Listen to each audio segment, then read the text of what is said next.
Nobody deserves any of this at all. They're just taking us back 50 years. Only they're putting a different name on it. They're putting racism on it. So, don't know.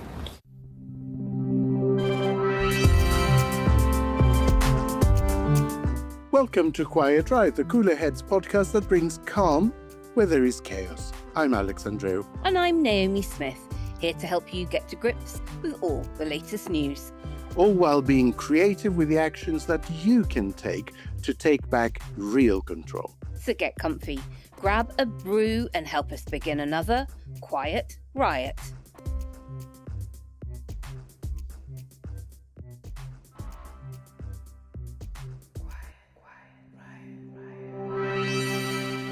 Hello and welcome to Quiet Riot. I'm Alex. And I'm Naomi. And I'm Kenny. This week, the rights and wrongs of how we treat others. From the riots in Belfast to Kemi Badenoch's big equality speech, the country feels on a precipice. There is a choice to be made on whether we respond to current global chaos with unity or we allow politicians to divide us. Plus, we'll be bringing you the regular dose of Wokey Dokey to help lift our spirits and remind us that it's often humour that's the best medicine. And on tomorrow's B-side, we talk to our own Arthur Snell about some pretty significant developments in that global picture, both in Iran and Ukraine. Is this the darkest before the dawn bit, or just the prelude to even darker stuff? And we'll be adding another new feature to our arsenal of regulars, again suggested by our brilliant subscribers at the last editorial meeting. And that gives me the perfect opportunity to remind you that the next editorial meeting is on next Tuesday, the 16th at 6 p.m. So take yourself to ko-fi.com/quietriotpod right now. Actually, don't do it right now. Wait to the end of the show. This is a good one. Become a monthly subscriber for as little as a £5, as I like to say, less than 1% of one ticket to watch Scotland play one miserable game of football in the bloody World Cup. And now, without further delay, let's put the world to rights. Quiet Riot. This week, the Conservative leader announced plans to scrap the public sector equality duty as the opening move in what she's calling a mission to restore common sense. But is it common sense, or is it part of a bidding war that seeks to wedge a crowbar into every crack and divide this country for political gain? What lifts Kemi Badenoch's equality under the law speech delivered at the Institute for Government above the usual anti-woke broadsides is how she constructed it. She opened with the body cam footage of Henry Novak's death, argues the police treated an accusation of racism as more urgent than the claim he had been stabbed, and then threads that into a much longer roll call. Southport, the Manchester Arena, the rape gangs, Rudakabana, all recast as failures that happened because officials were too frightened of being called racist to act. Her through line is that Britain overcorrected, that decades of worrying about institutional racism have left public bodies institutionally incompetent, and that the duty replaced thinking with box ticking and a permanent legal minefield. Hours later, Belfast experienced what local MP and Quiet Riot regular Claire Hanna described as a race-based pogrom. Is that a sign that the UK is a country that is post-discrimination? That we have conquered any instinct for othering so completely that we needn't legislate against such behaviour? Or is it confirmation that dividing people into groups and reinforcing the grievances of nativists absorbed by the far right is a fire that will never be put out, given all this extra fuel? Naomi, can we go to you first? Because you grew up in Northern Ireland and you still have loads of friends and some family over there. Our thoughts are, of course, first and foremost with the victim of that awful, savage attack. What are your friends over there reporting about what's been happening? They're horrified and embarrassed and angry, but they've been through it so many times. You know, I've got a friend who actually moved back there quite recently, taking their English partner with them, and their partner got very, very frightened last night. And my friend's reaction was like, "Don't worry, you'll get used to it." So there is a resignation, particularly for those of us old enough to have experienced the Troubles.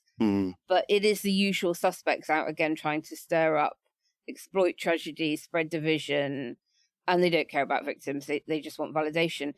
One friend messaged me something that I found, quite poignant.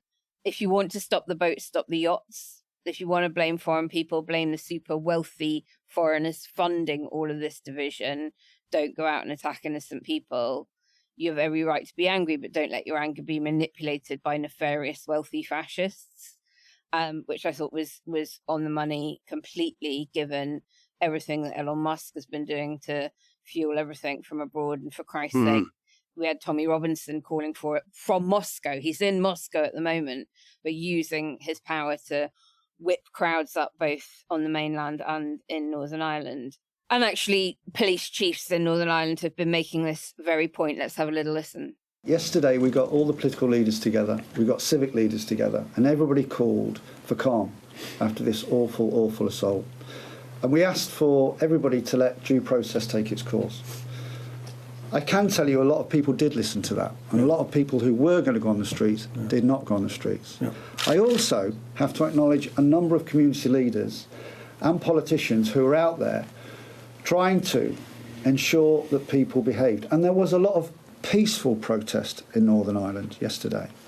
Lawful, sensible, proportionate, peaceful protest. It's very easy as young people to get carried away with a tide. It's very easy, these days especially, to look online and be persuaded by people who know nothing about Northern Ireland, know nothing about the communities in Northern Ireland, know nothing about the history of Northern Ireland, to take actions that they otherwise would not take. Everybody, please, think about what happened last night and the terror that you caused to innocent families. A young family with a 2-month-old baby being evacuated. Stop looking at this nonsense. Stop listening to these idiots. We will be going after them for the incitement that they've been doing. Let's stop it. You're going to follow up on people inciting online? Yes. Who are you talking about? I'm not talking about individuals in this press conference, but people will know who were online last night and inciting this behaviour. They will know what they were doing. Are you talking about Elon Musk? I'm not talking about individuals. I'm talking about the people that we will be investigating, as we did last year, and we prosecuted those individuals successfully. And that will happen again. There are consequences to what people do that lead to the actions that we saw last night.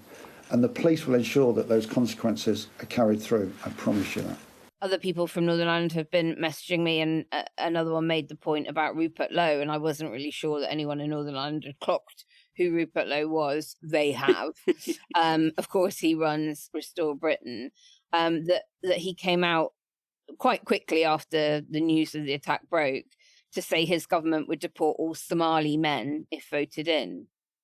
And of course, the man that did the attack wasn't from Somalia. He was from Sudan.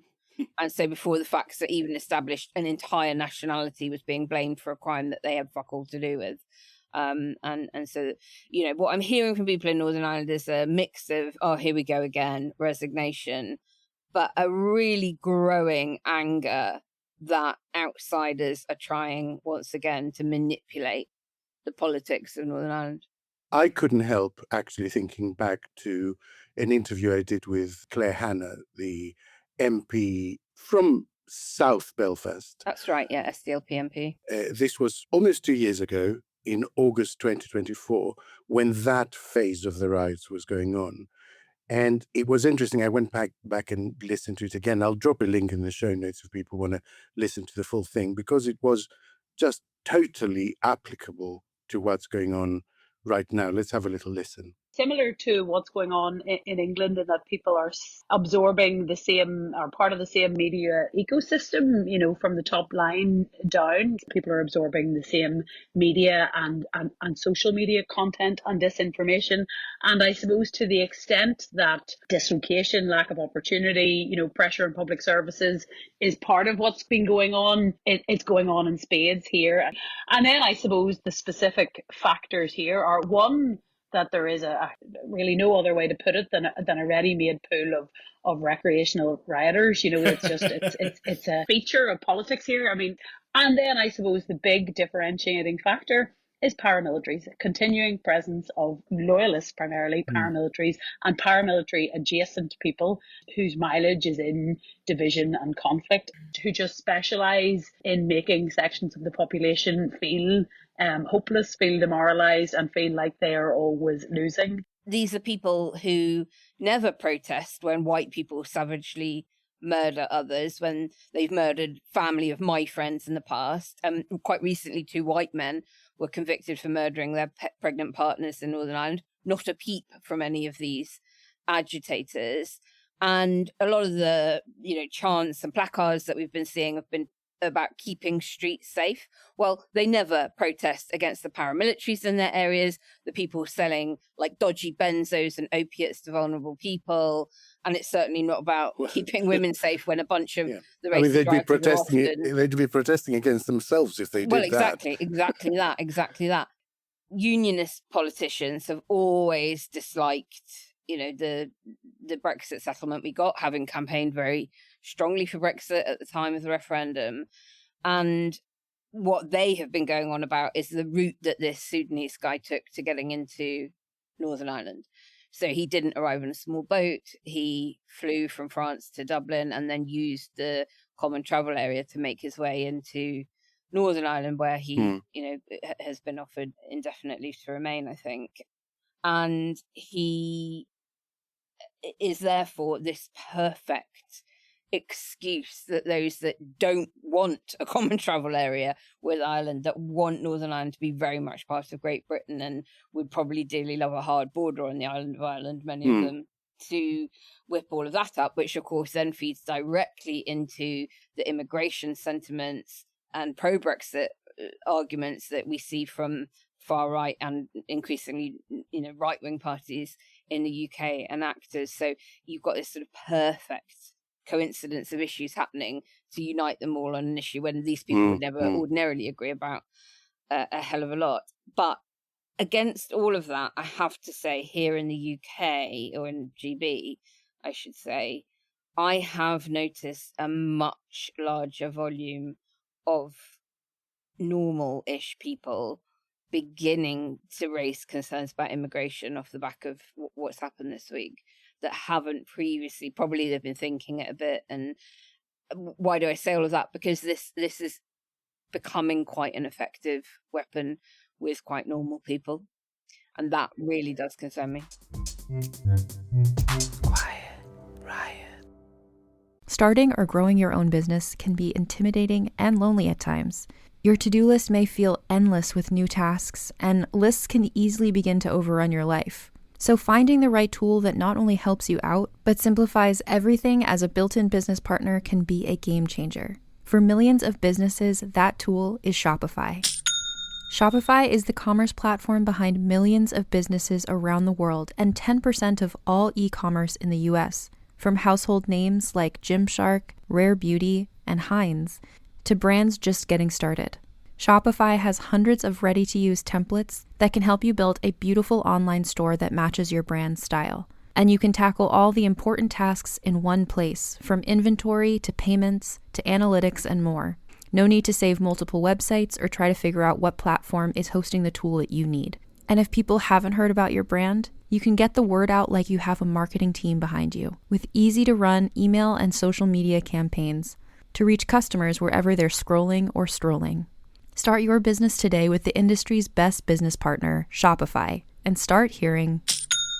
Sign up for your $1 per month trial today at shopify.com/realm. Go to shopify.com/realm. That's shopify.com/realm.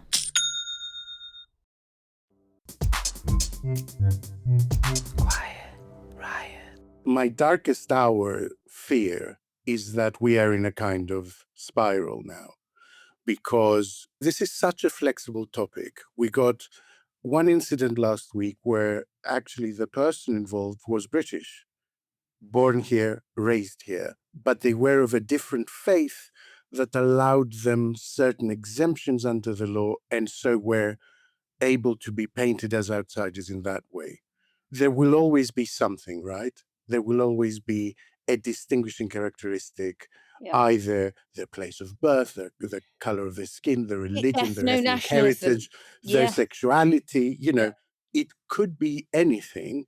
And so now every time someone does something bad, the instinct of all those chaos agents is to identify the thing, the characteristic that person has that advances that cause. Yep. And I do really worry that we are now in a sort of spiral that every such opportunity will be seized upon, and it will become a talking point among voters, just like immigration and border control was not high up on the agenda 2 years before the referendum, but by the time of the referendum, it was top of the agenda because of that relentless coverage. And so what do we do? How do you fight that? It seems to be extremely difficult to fight when a kind of minimum behavioral threshold that means politicians just wouldn't go there ordinarily,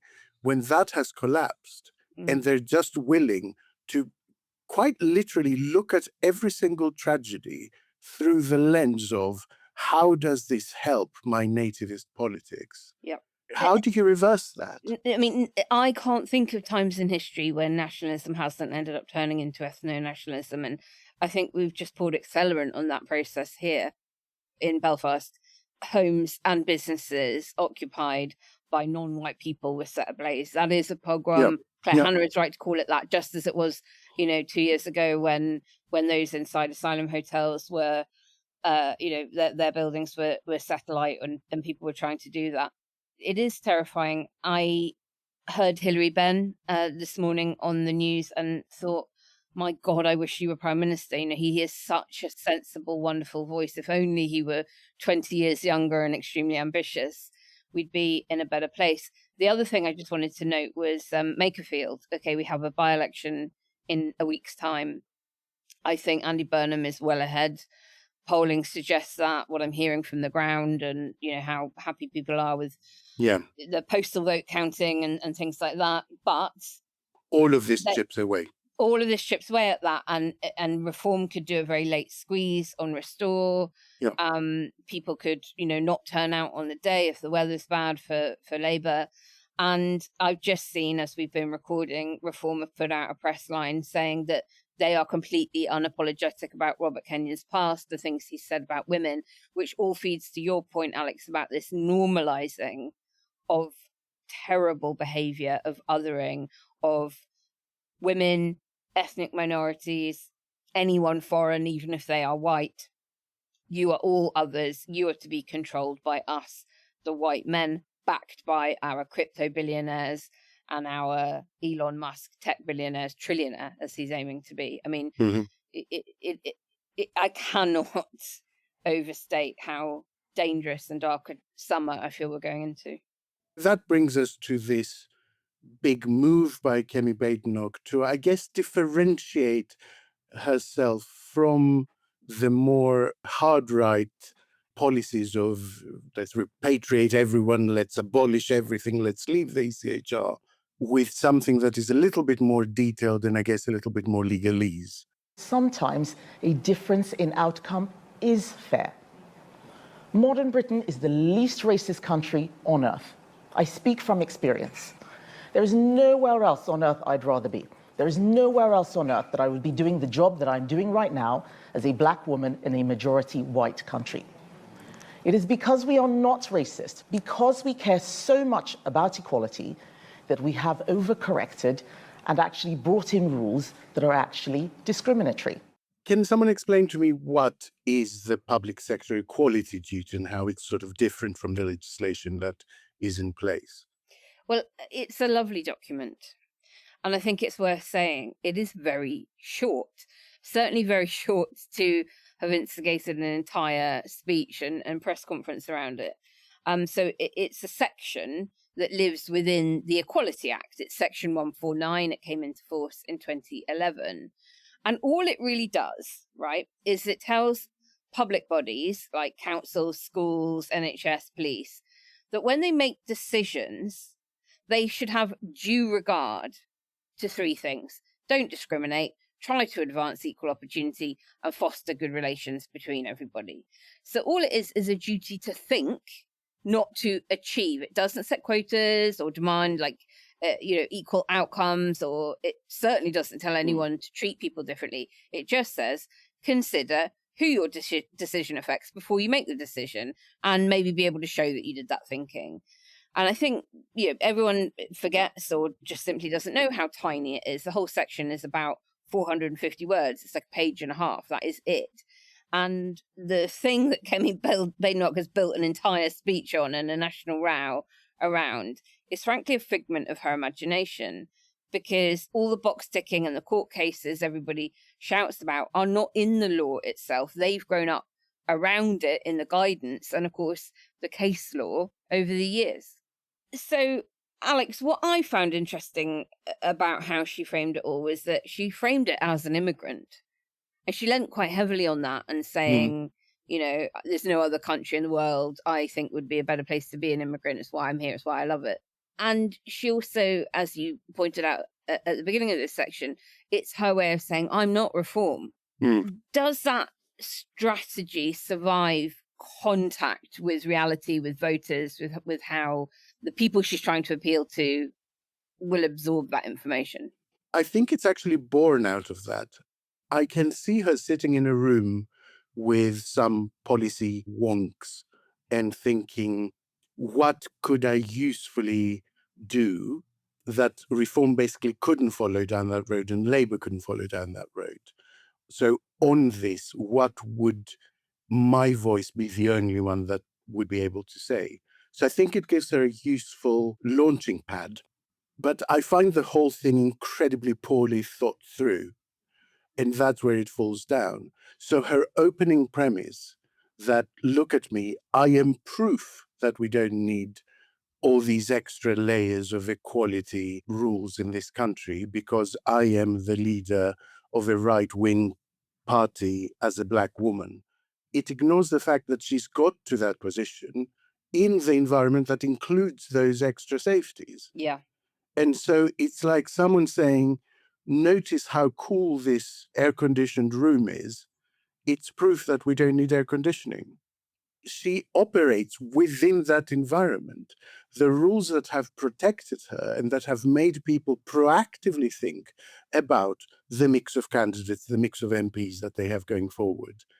She has benefited from those. She has ended up in the position that she is, in part because of them. And we know that. We know, for instance, that when she hacked the website of Harriet Harman, and we know this because we've heard it in interviews from Harriet Harman, we've also heard it from Aisha Hazarika, friend of the show, who was involved in those conversations.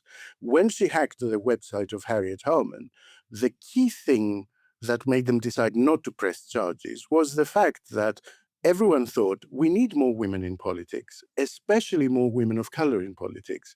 So what's the value in strangling this person's career before it's even got going because she broke the law in this way? Let's not press charges. So she is in place directly because of other people being woke about her. Yeah. And she doesn't seem to acknowledge that at all, which is a very Tory thing, actually.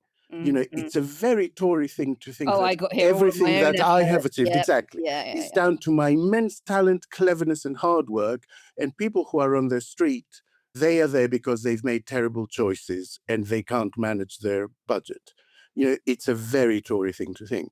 But even moving beyond that, she acknowledges in that speech that she hopes that removing that duty, that equality duty from public sector bodies, will be a signal to the private sector to do likewise, right? So she acknowledges that the public sector acts as a leader in this area. And that's the whole point of the PACD.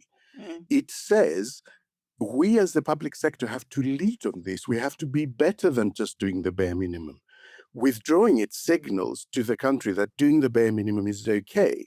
And the other thing, of course, it does is that while it differentiates from reform in semantics, it doesn't differentiate on the essence. It still feeds the idea that we as a society have overcorrected, and that the real victimized minority nowadays is straight white men. So it plays into precisely the same politics of grievance that we see going on, and it's simply, plainly not true. No. If you look at the outcomes, if you look at people in prison, if you look at who gets searched, if you look at who gets a second interview, if you look at who gets hired, if you look at salary outcomes, it's really plain to see that we're not there yet. We're not at a place where we can say, oh, we've done it all now. Or that there's been an overcorrection. Not only is there not an overcorrection, we haven't corrected. And actually, expecting the private sector to follow suit when all the evidence shows that diversity impacts the bottom line positively, it's going to be a hard sell because, for the best part of 15 years since we've had the Equality Act and things like that, businesses have been doing what they can. Well, not quite enough, but they've begun to try and address this stuff, and none of them has seen it hurt them negatively. So try telling the private sector to take action that might turn that back. I don't know. Is it going to be a hard sell? Because you look across the Atlantic to America, and even though what you say is absolutely true, diversity impacts positively the bottom line, the bosses are still on the whole straight white blokes. And here. And jump at the opportunity to say, let's do away with all this stuff. I want the power and privilege that my position entails back. And it's, I think, quite interesting that while saying you mustn't separate people into groups, she cites white working class boys as among the most disadvantaged children in Britain as proof of, the institutional racism frame failing. So what is the truth here? Because there's been a couple of reports of this recently, hasn't there? I think that Badenoch here makes a point that will land with a lot of people, but then she kind of sticks it in a box and she loads it in the wrong van. White working class, but we should differentiate that the people running companies are rich, white, straight guys. They're not poor, white, straight guys. That's a very important differentiation to make. White working class boys, and there's plenty of research around this, are a genuinely disadvantaged group, both in terms of education and in terms of opportunity as well. But that of itself doesn't prove institutional racism is a useless concept. What it does do is it reminds us that things like, like class, like geography, they all interact in very complicated ways, which is exactly why serious equality work should be about evidence rather than slogans. Here's the thing. If your equality framework cannot see poor white boys, then it's incomplete. But if your politics only notices poor white boys when you need a stick to beat anti-racism with, well, I think that's just naked cynicism. There was something important that Badenoch said that leapt out at me. And she said that the Equality Act does not protect class. So you wouldn't be able to use it for white working class boys. Now, this stuff is important. She is right that class isn't one of the 9 protected characteristics under the Equality Act that you mentioned at the top of the show, Naomi. But there is a thing called the socio-economic duty. It's in Section 1 of the Equality Act. It's right up the top. And that was initially meant to require certain public bodies to consider socio-economic disadvantage when making strategic decisions. Here is the very, very British punchline, though. That was never brought into force for England. Scotland has implemented a version. It's called the Fairer Scotland Duty, and Wales has also commenced its socio-economic duty, as it's called in Cardiff. So there is, in fact, a tool that could be used, but successive governments have chosen not to. And Badenoch should probably know this because she's a former Equalities Minister. Lack of detail. Yeah. That's really, really interesting. I didn't know that. I didn't know that hasn't been brought into law in England. And also, the logical extension of her argument then is to bring socioeconomic disadvantage into closer focus rather than scrap the whole public sector equality duty entirely. Quiet Riot. Quiet Riot. Alex, has Labour, party of government, reacted to her speech with any kind of counter? I mean, it's been pretty tepid. Liz Kendall has made a statement. We can have a little listen to it. That's not common sense middle ground. It's turning the clock back to the past. So she needs to spell out which elements of that she's going to withdraw, which I think are really, really important because, look, our public services and our companies need to draw on all of the talents of the British people if they're going to succeed. That is what the public sector equality duty is all about. So she needs to set out which protection she's going to remove because I tell you, there are women out there still who get worried just if they get pregnant or they're on mat leave that they're going to lose their job and Labour is standing for them. You know, it's kind of scare if they are allowed to do this, then you won't be entitled to maternity leave, which is not really true, to be honest. Yep. As this only affects public bodies and maternity leave is enshrined under the actual act. So, yeah. But it is also right, you know, it's not disingenuous because it is the thin end of the wedge that leads down this path, basically, once you start chipping away at this framework. And it is a chipping away at a framework that also has a generational dimension, of course, isn't it?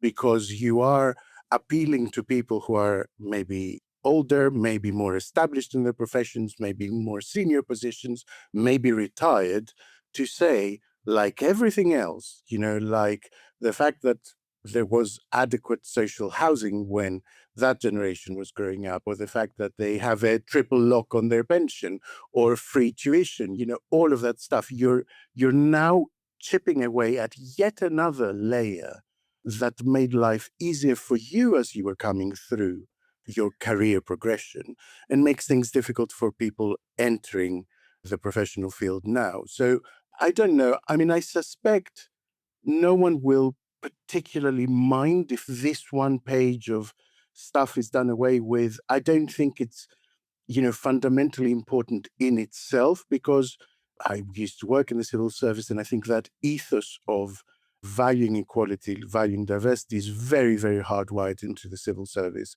and public bodies in general at the moment. So I don't think it will make a huge difference in practice. But if you look at it as that thin end of the wedge, going down a path that only leads to one place, then it becomes important as the first step down that road, if that makes sense.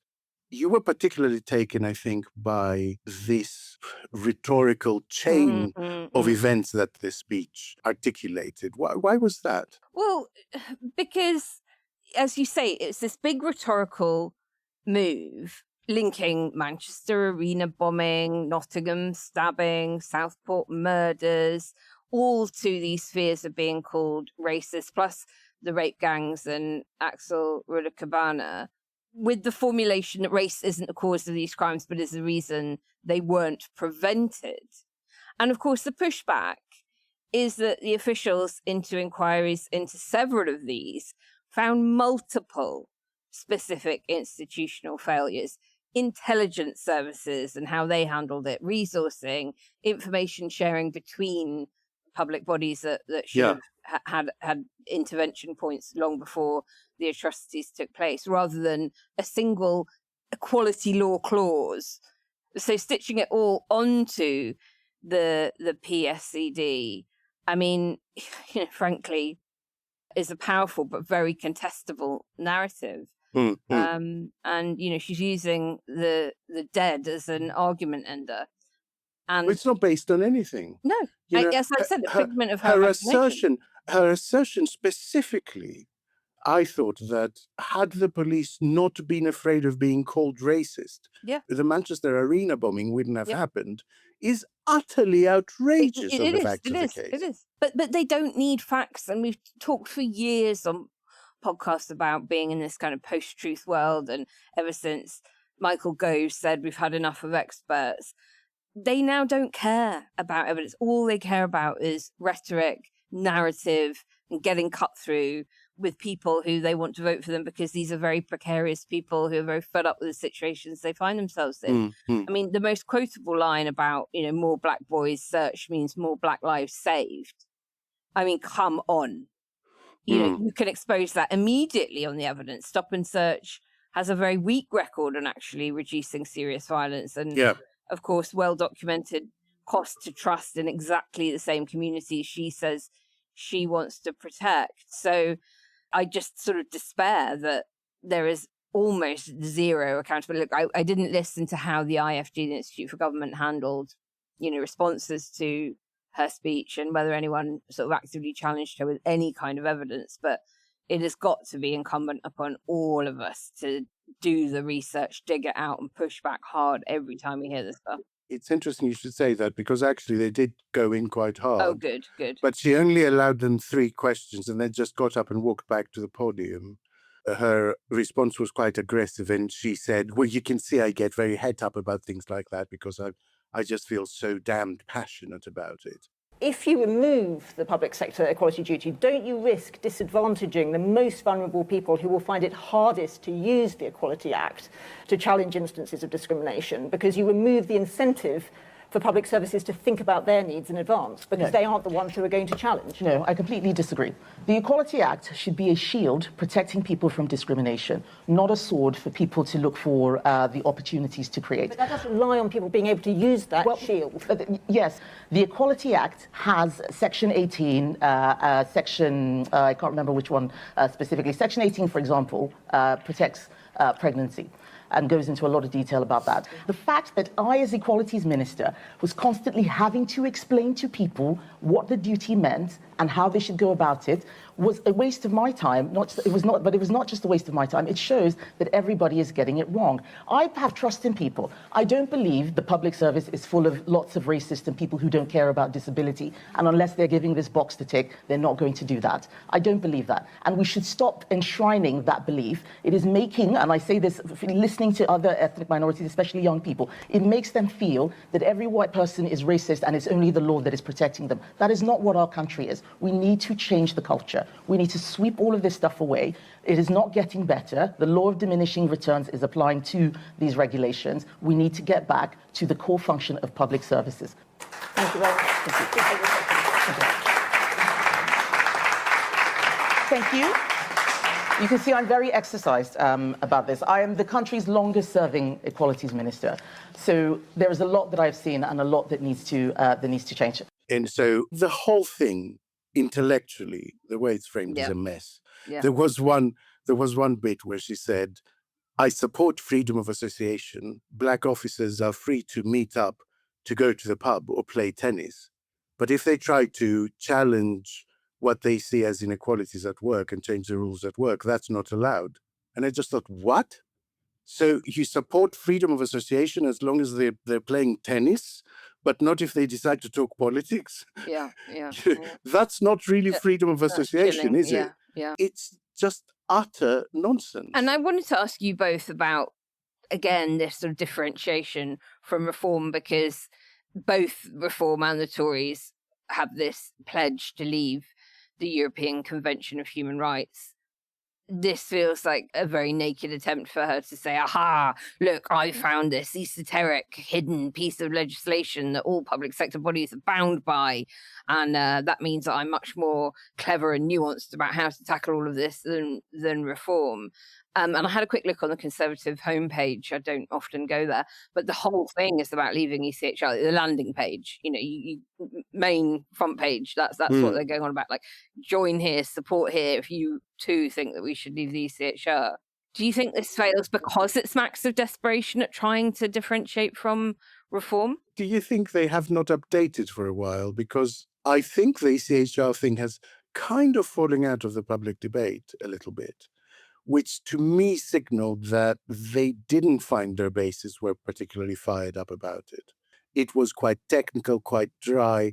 They were trying to set it up as Brexit 2.0, but it just didn't catch fire. Yeah. Oh, well, on top of that, they've got the never-ending problem that they've got the wolf-shaped Farage sitting to the right all the time. And the way you deal with a wolf isn't by sort of cosplaying as a nicer wolf. That never works, because Reform can just up the ante. And then beyond Reform, there's another group of clowns who can up the ante farther still. So we have to accept that she's in quite a tricky position.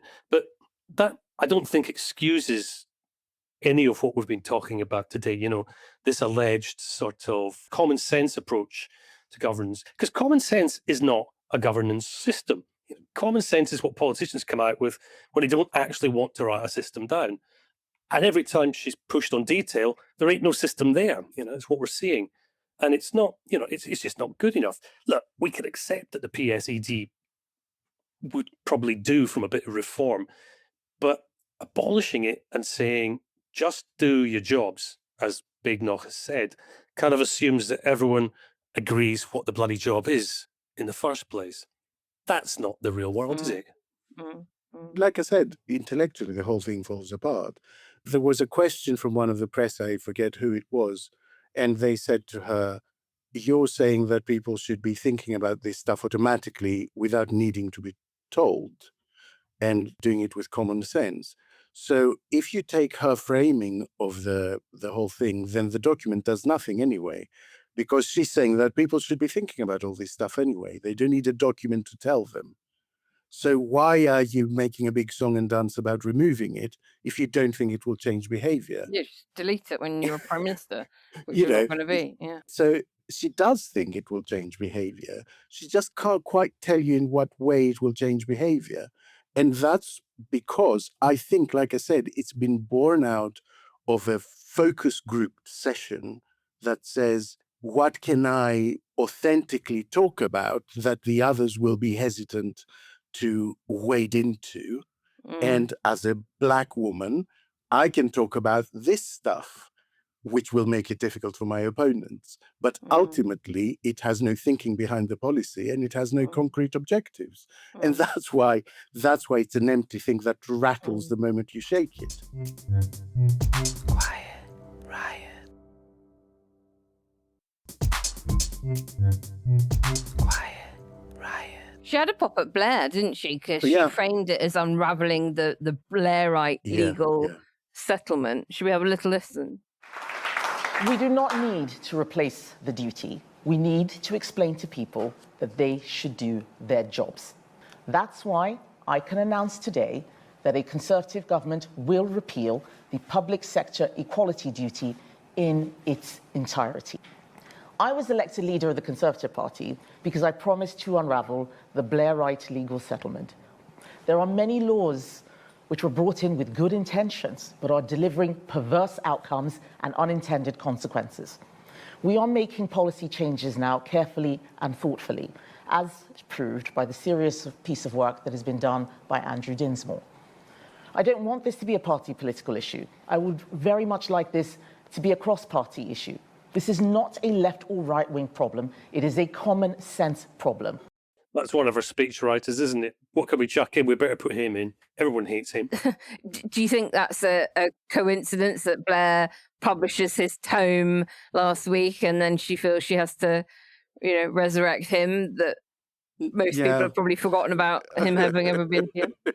The whole thing is like a two Ronnie sketch, which is fighting the election 20 years ago, like the Mastermind sketch where he answers the question before last. Yeah. That's what it feels like. If you have nothing genuinely new and well thought through to offer, then maybe just leave the stage. This sword shield stuff is just utter nonsense.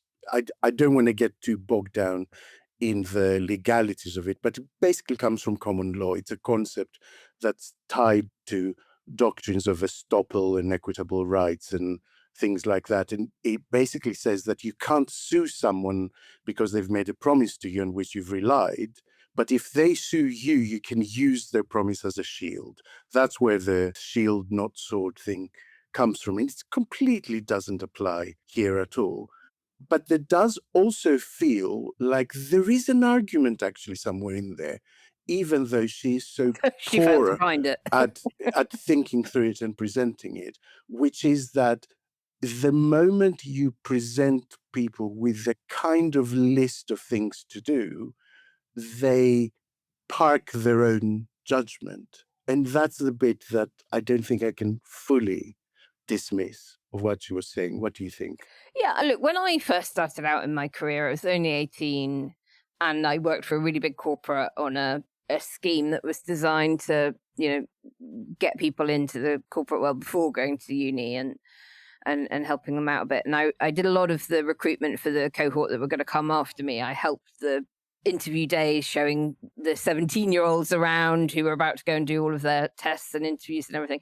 And I remember saying to the head of recruitment, when you have, kids that have all got the same grades and they've all been captain of, the hockey team or the rugby team or whatever, or, they've all done loads of voluntary work and blah, blah, blah, blah, and they all ace the interviews, how do you choose who to go for?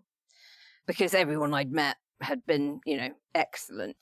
And she turned around and she said, bear in mind, this was a long time ago, but she turned around and she said to me, well, that's easy, Naomi. We go for the ones that we like the look of. And she was referring to, how good looking they are. Of course, that means that we end up recruiting in our own image and who we're attracted to.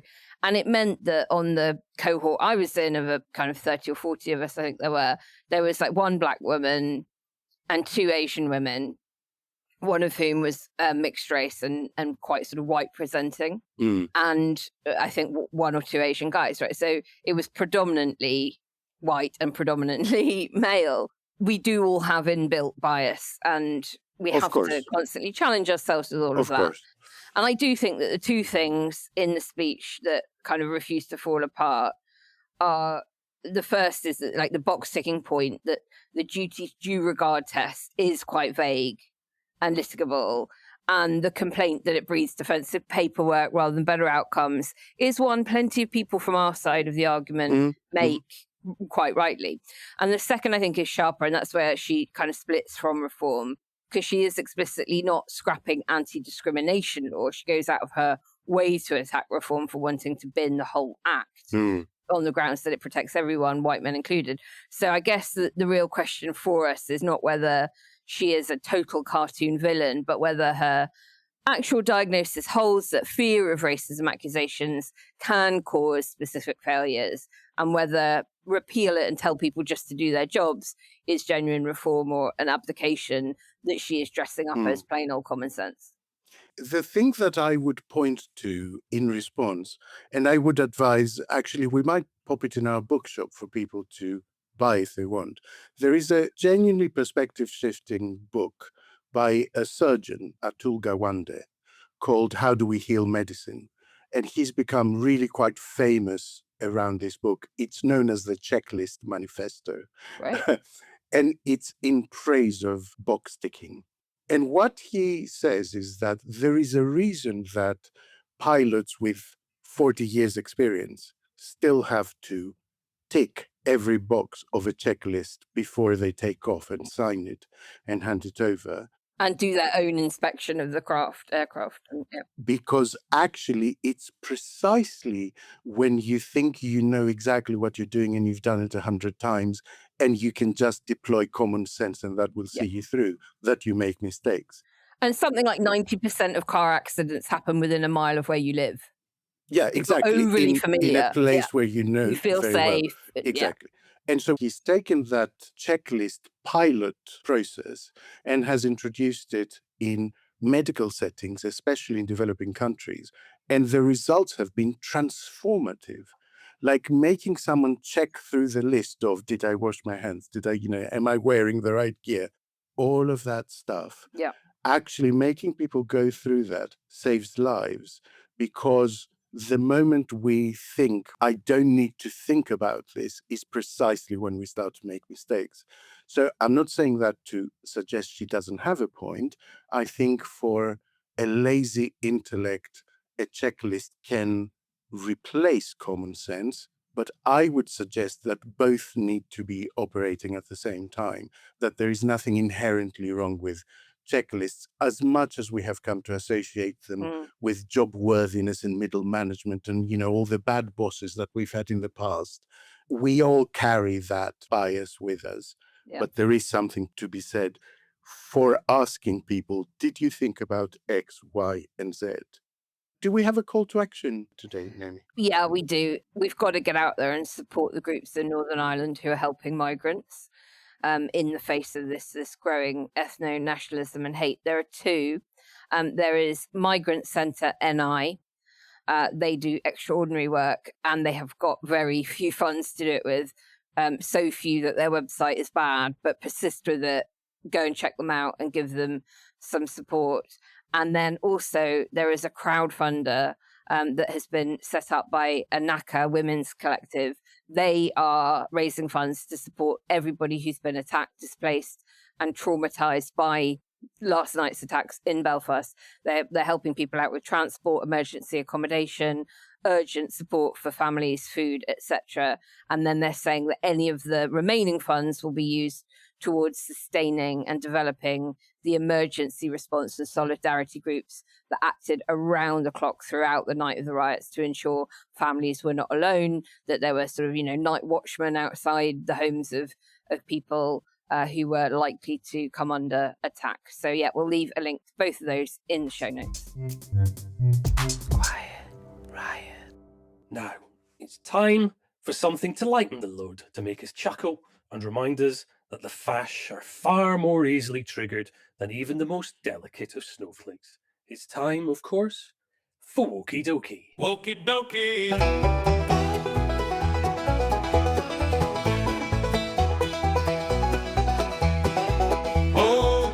Alex, what have you got for us? So, feeling the pressure, having rested the feature last week, listener Hamish alerted me to a battle raging online. The anti-woke warrior in question is called Smash JT, aka Jeff Tarsier. He's a notorious gamer and YouTuber, currently embroiled in quite a high-profile defamation litigation with gaming journalist and former Kotaku editor Alisa Mercante, but I put this to one side for the time being. The battleground, quite appropriately, is the game Halo. Specifically, the upcoming release of Halo Campaign Evolved, which is a modernized remake of the classic campaign Halo Combat Evolved. Smash JT took exception to a small I can't believe I'm about to say this, to a small portion of the sky behind Alpha Halo, the unofficially designated installation. Of the sky? Yes, the sky behind this rig that is Alpha Halo, which is a bit violet, pinkish purple. And he posted, "This is unnecessary and intentionally signaling trans." That's what he posted. They know what they're doing. Once you notice bisexual lighting being used, you cannot unsee it. You can't unsee it. This is intentional.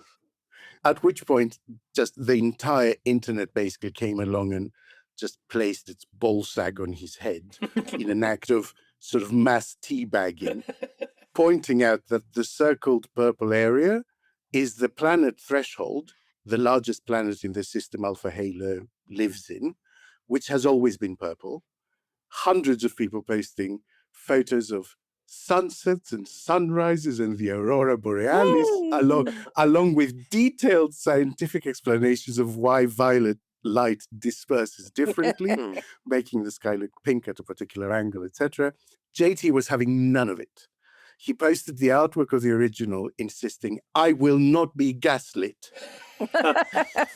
Again, people tried to explain that the old artwork had a portrait orientation, and so did not include the bit of the sky that he objected to in the new landscape art, and that even in the old artwork, the ships seemed to be firing bisexual rays by his definition. But to no avail. So this week, Violet is woke.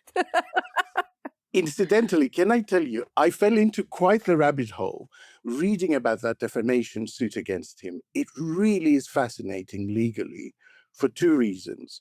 It's the first litigation that I have seen where a plaintiff is trying to establish stochastic terrorism as a tort. Now, stochastic terrorism refers to, for those who don't know, the use of some sort of mass medium to demonize and denigrate a public figure in order to inspire individuals to commit violence against that person, which are statistically predictable, but individually defensible. It's basically the just asking questions defense, that I put this thing out there and it's not specific enough. Telling people to react with cold rage is not specific enough to link it directly to what happened. It's defensible, but actually I am trying to whip up violence against a particular group or a particular person.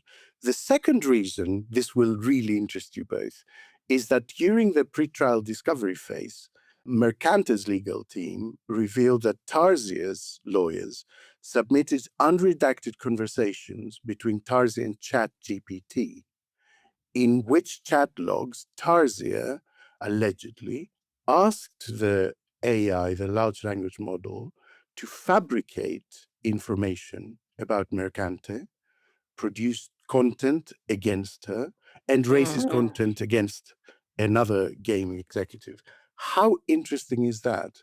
Getting ChatGPT to assist in making your defamation credible and believable, and finding sources out there to support it. And how interesting, if there is a finding about that, whether she can then go after the company as a sort of accessory after the fact for helping construct this thing. The story in itself is hilarious, but like I said, the rabbit hole it sent me down was genuinely interesting legally stuff. In fairness to the Northern Lights, they do tick a worrying number of woke boxes, like, the colours, doesn't respect borders, more active at the polls. Correct. Absolutely will not appear just because a man in a suit told it to. I think that's pretty classic activist behaviour. Yeah, it's bisexual lighting writ large. All right, Alex. I'm quite worn out by that. I'm going to have to lie down and... I will not be gaslit, Kenny. Thank you then for not being gaslit. Thank you for your lecture on pink power. Thank you also especially for introducing us and our audience to the phrase stochastic terrorism as a tort, which I don't think is a phrase that we've ever heard on this show before, but I suspect is now going to become a new regular feature. Listeners, if you can top violet power or stochastic terrorism as a tort, please, please, please drop us an email to quietriotpod@gmail.com and stick in the subject line legalese and gobbledygook, please. Quiet Riot. And on that woke note, let's bring this week's show to a close, a blast, as always, to spend time with you two in group therapy. And a huge thank you to everybody at home who tuned in. And please, please don't forget our latest B-side episode is out tomorrow, featuring a deep dive on the latest from Iran with our cooler heads buddy Arthur Snell, and hopefully a look at what's happening in Ukraine too. So far, you seem to be enjoying the new rhythm of our content and the new regular features, which is lovely to hear. So if you can help us out, head over to ko-fi.com/quietriotpod to back us for a $5 a month or more if you want. Remember that our editorial meeting is on Tuesday, 16th of June at 6 p.m. online. So make sure you're signed up to Ko-Fi well in time to get an invite from Kenny to that. And if all that isn't enough, don't forget our sister shows in the Cooler Heads Wheelhouse, the fabulous Podyssey, and the marvellous Behind the Lines. We love you all more than bisexual lighting. Bye. Bye. Quiet Riot is an audio production from Cooler Heads, written and produced by Andreou, Naomi Smith, and Kenny Campbell. Music by Mariana Sangeeta, artwork by Simona Canelu, and edited by me, Alex Reese, from the editing booth where the bisexual lighting is always on. Quiet Riot. Earlier this morning, you said that the National Black Police Association shouldn't exist. Do you think that all staff networks based on race, gender, sexuality in public service should be abolished? And why is that? On the issue of identity groups, particularly in the public sector, I didn't say that they shouldn't exist. I don't like them, but I want to be very clear what the principle is. I believe in freedom of association. And if you are black police officers and you want to hang out together and go to the pub or play tennis, that's fine. But should you organize within the police and start changing policy on the basis of your race? No. And the way I know that that is not the right answer is because if you swapped the races and if you had the White Police Officers Association and said that they should start making policy for white people in the police, I think everyone would be up in arms. And the way I know that is not the right answer is because if you swapped races and had a white leader of the opposition telling black people that they're just about okay with them playing tennis as long as they don't talk politics, everyone would be up in arms and quite fucking rightly so.